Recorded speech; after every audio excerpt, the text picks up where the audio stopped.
محمد محمد سلام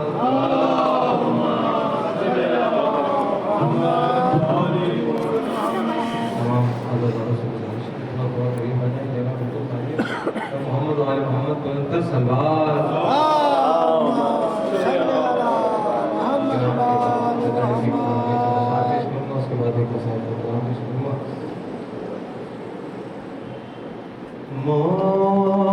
موت ایک دن لے گئی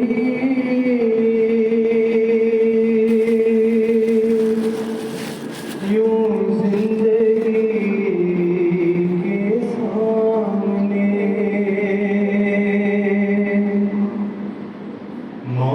موت ایک دن لے گئی یوں زندگی کے سامنے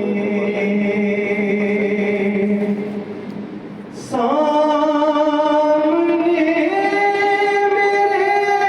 علی اور میں علی کے ساتھ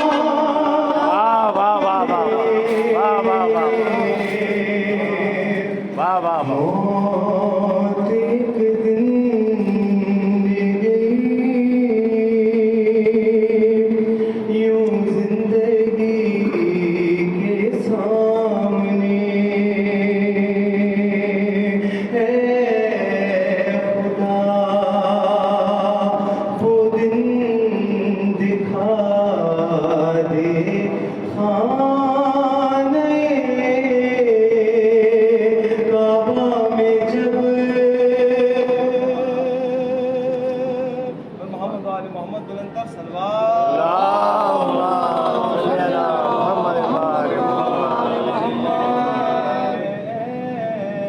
خدا وہ دن دکھا دے خانے کعبہ میں جب ہوگی پہلی بار مجلس آخری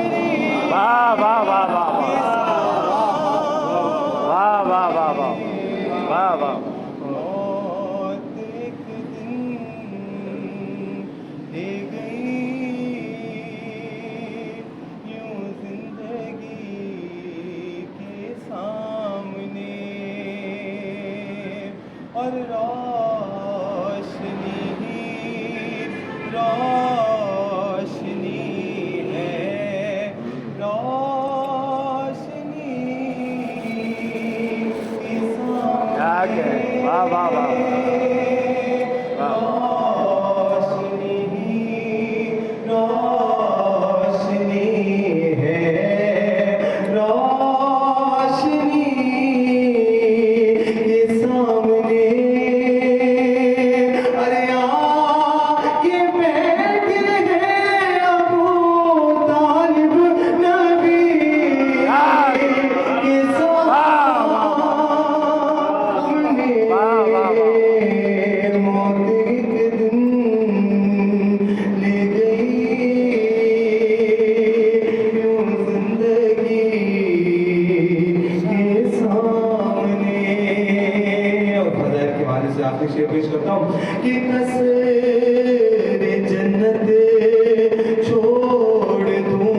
خواہش کرتا ہوں کہ باقی سالے کی ثواب کی وجہ سے اس کا کر رہا ہے راوی بیاں کربلا اس میاں شور کی شب کا منظر لکھا سینہ شاہ پاوے شاہ خدا اور شبیر کہتے تھے یہ بارگاہ ہم کو جانا ہے کر کر وعدہ وفا تم پہ آ جائے گا صبر کا مرحلہ ہر بات ساری سکینہ نے شہ کی سنی اور جواب وہ بس اتنا کہتی رہی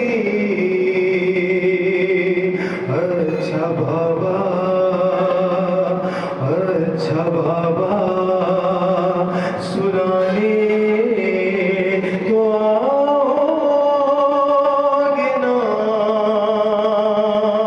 ہر روز چہرہ دکھانے تو آؤگے نا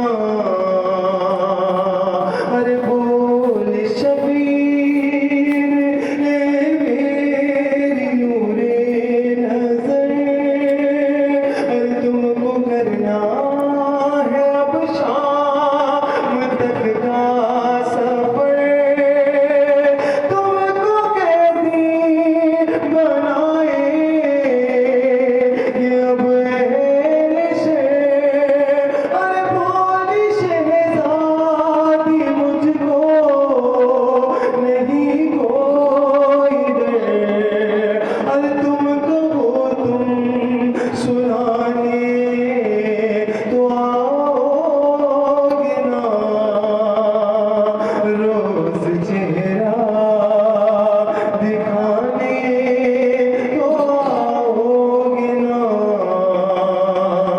ارے مسترب دل سے کہنے لگے شاہدی ارے تیرے قسمات میں بیٹی سکون اب نہیں اب تماچے لگائے کشمرے نہیں ارے سن کے یہ بات کہنے لگی وہ حزین اور شمر سے تم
سورہ الرحمن اور سورہ اخلاص مرحوم مغفور سید صدیق حسن رضوی ابن سید آل حسن رضوی صلی اللہ علیہ وسلم.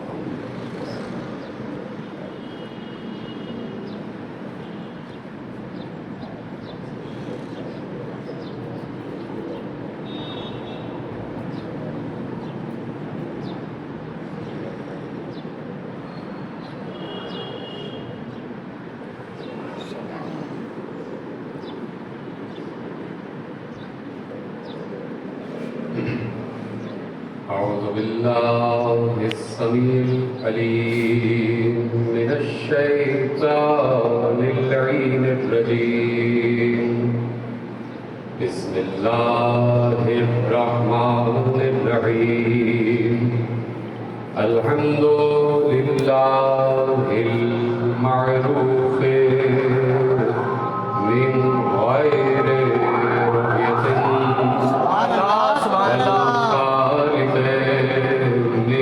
غير ربية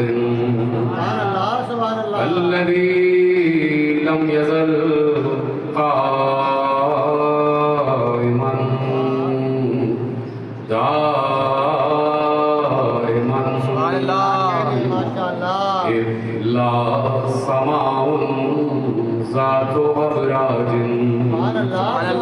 ولا ليل داج ولا بحر ساج ولا أرض ذات مهاد ولا خلق ذو اعتماد. والصلاة والسلام والتحية والإكرام على نبي الرحمة وخازن المغفرة وقائد الخير والبركة ومنقذ العباد من الهلكة سيدنا ومولانا أبي القاسم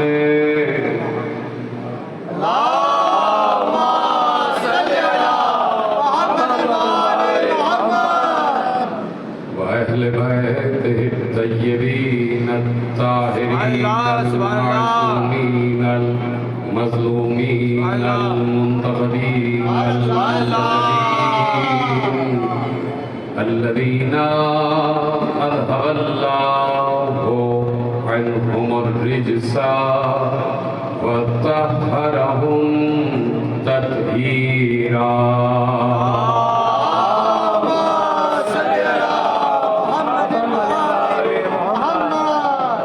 أما بعد فقد قال الله سبحانه وتعالى في محكم كتابه المجيد وفرقانه الحميد وقوله الحق.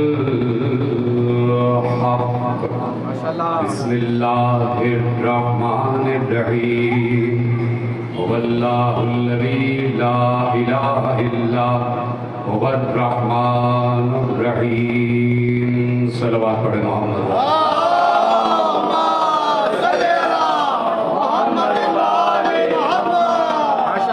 پروردگار عالم کا شکر ہے اور اس کا یہ ہم پر احسان ہے کہ اس نے ہمیں آل محمد کے ذریعے سے اپنے ذکر سے قریب کیا ہوا.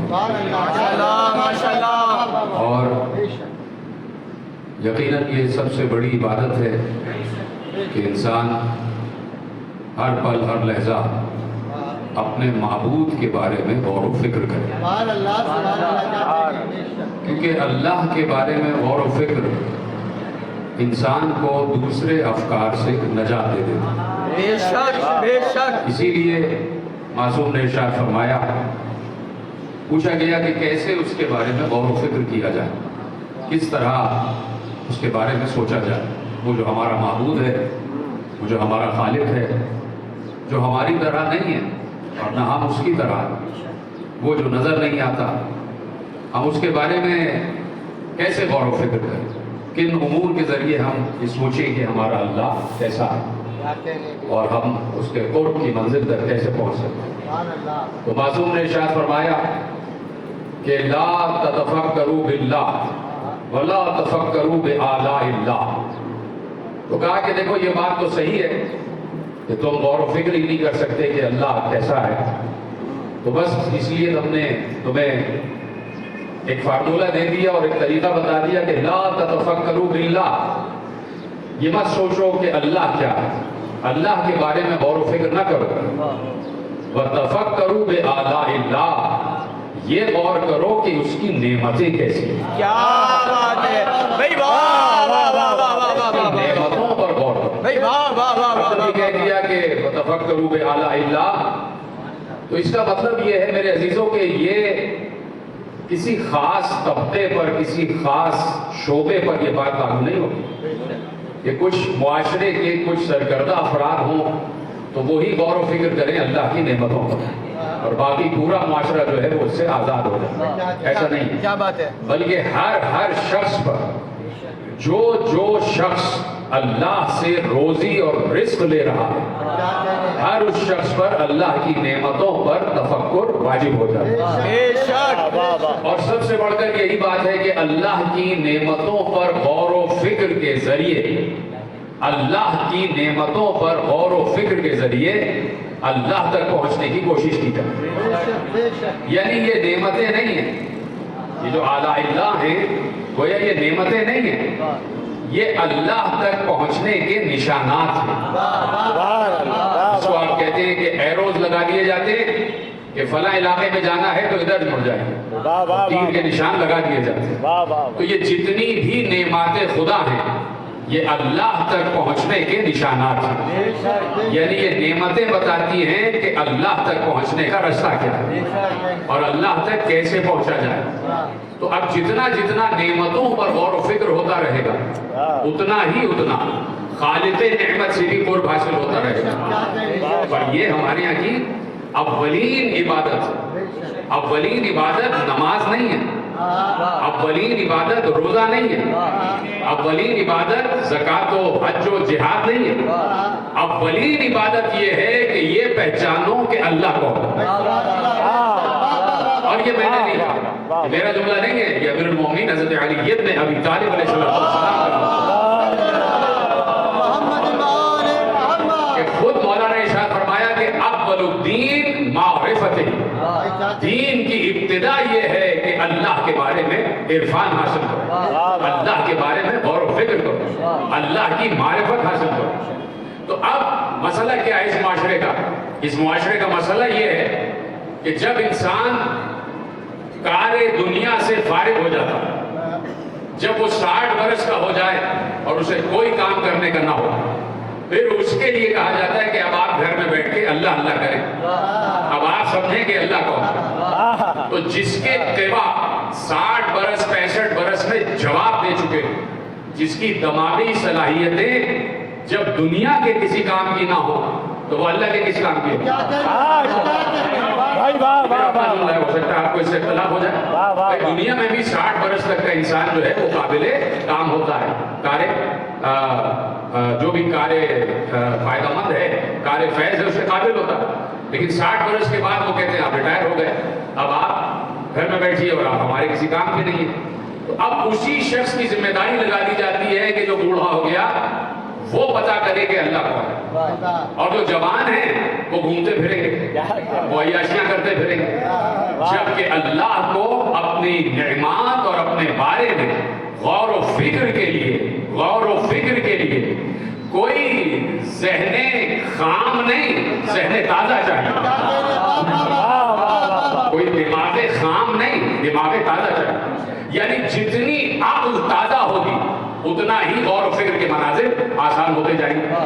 یعنی آپ 60 برس کے بزرگ سے نہیں کہتے کہ اب آپ او لیولز کر لیجئے، اب آپ اے لیولز کر لیجئے، اب آپ انٹر کر لیجئے، اور اب آپ جو ہے وہ انٹرمیڈیٹ کر لیجئے اور گریجویشن کر لیجئے. نہیں، آپ تازہ کار ذہن سے کہتے ہیں، آپ ایسے نوجوان سے کہتے ہیں کہ جس کے بارے میں آپ کو یقین ہے کہ اس کا دماغ ابھی اپنی تمام تر توانائیوں کے ساتھ کام کر رہا ہے. تو اللہ